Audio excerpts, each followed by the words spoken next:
Welcome to Open the Bible Daily.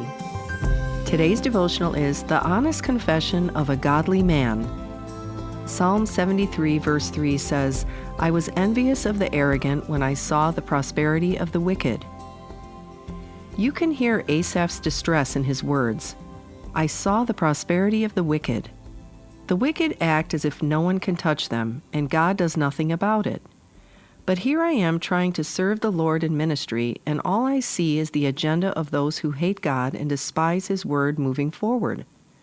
Why does God allow it? It makes no sense to me. You can understand Asaph's problem. Can you make sense of the way God rules the world? Asaph couldn't, but the real problem lay deeper. Asaph couldn't make sense of what God was doing in his own life.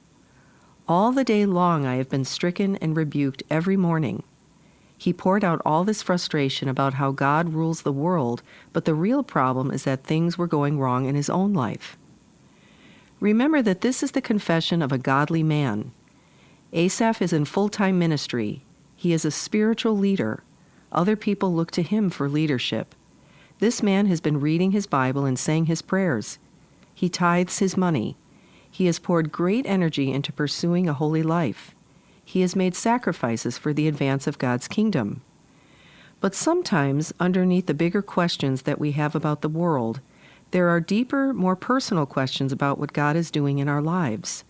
You ask, why do the wicked prosper? But the real question is, why hasn't God prospered me? You ask, why does God allow suffering?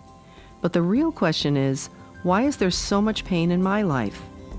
You ask, does God really control the universe? But the real question is, why is my life falling apart?